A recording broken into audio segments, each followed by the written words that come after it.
The Storm and the Sun by Cinder Gallagher. The first time I saw him, I thought he was a god.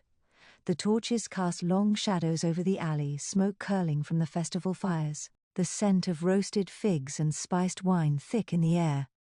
The city pulsed with the revelry of Solis, the longest day of the year, when the empire danced beneath the stars and drank to the glory of its golden sun.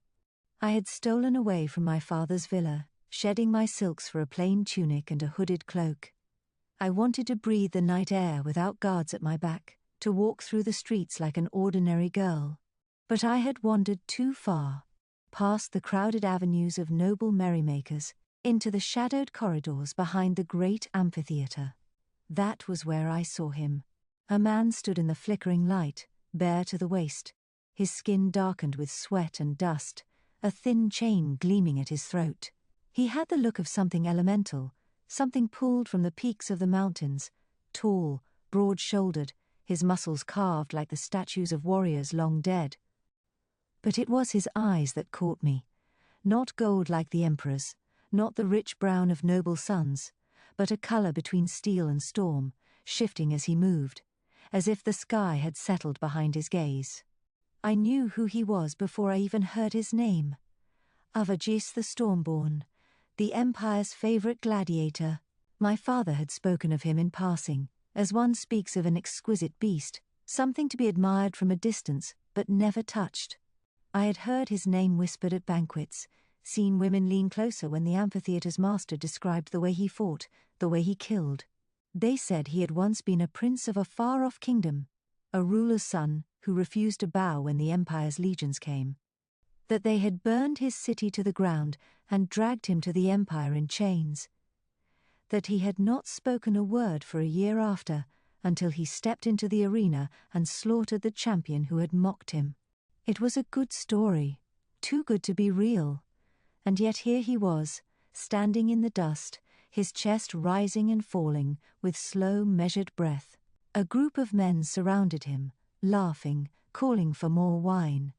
Gladiators, I realized, fighters of the Colosseum, waiting for their turn to bleed beneath the sun. One of them caught sight of me lingering in the shadows and grinned, his teeth sharp in the torchlight. "Lost, little dove?" I turned to go, but before I could take a step, the man reached for me, catching the edge of my cloak. I never saw Avagis move. One moment, he was still, silent. The next, he had shifted between us, his hand locking around the other man's wrist. A low sound of pain, quickly stifled. Avagis did not speak. He only looked at him, and after a long, breathless moment, the gladiator let go, muttering something about noble girls and trouble. My heart was pounding. I forced my chin up. "Thank you. You shouldn't be here." His voice was deeper than I had expected. "Neither should you." The words slipped out before I could stop them. He frowned as he studied me. For the first time that night, I felt afraid, not of him, but of the way my own heart leapt at the look in his eyes. We met again. And again. It was dangerous, reckless. But I could not stop. He was liberating. I slipped away from my father's villa under the cover of darkness, bribing servants, lying to my handmaidens. I met him in hidden courtyards, beneath colonnades heavy with night-blooming jasmine, in the quiet corners of the amphitheatre after the crowds had gone. He never spoke of the past, and I did not ask. But I knew. I knew from the way his fingers curled into fists when the legions marched through the streets, from the faint scars that mapped his skin, the mark of a blade across his ribs. From the way he looked at the city, as if he were a beast waiting to devour it. And yet, with me, he was different. He listened when I spoke, when I told him of my father's plans to marry me to General Cassian, a man who had conquered 6 provinces and twice as many wives. When I confessed that I had never known freedom, not even in the golden cage of my family's villa.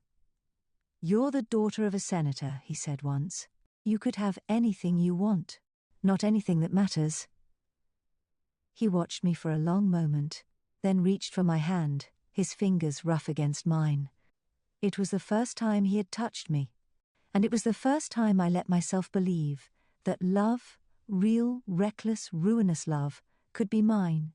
When Cassian discovered us, there was no mercy. Arvagus was thrown into the dungeons beneath the Colosseum, sentenced to fight in the Emperor's grand spectacle. A death match against 3 of the Empire's greatest warriors.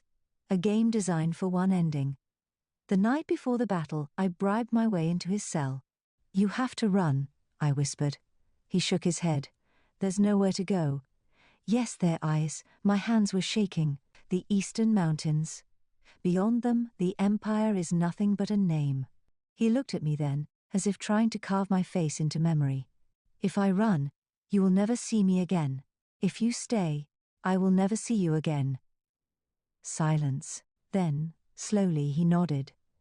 I had never stolen anything in my life. But that night, I stole a soldier's cloak, the keys to the dungeon, and the fastest horses in my father's stables. I stole Arvagus from the Empire. We rode through the night, past the torches of the city gates, past the watchful eyes of the gods. I prayed to Erinyes for safe passage, and she obliged. By dawn, the walls of the Empire were only a distant shadow, and I knew we had won. Arvagus pulled his horse to a stop and turned to me. His storm-colored eyes were bright, his face streaked with dust and moonlight. "You've given up everything," he said. I reached for his hand. "No, I have found everything." He exhaled, something breaking in him. Then he pulled me close, his lips against mine. The taste of freedom between us. And for the first time in my life, I was not the daughter of a senator, not a noblewoman to be bartered away, not a name on a betrothal contract. I was simply me, and I was free.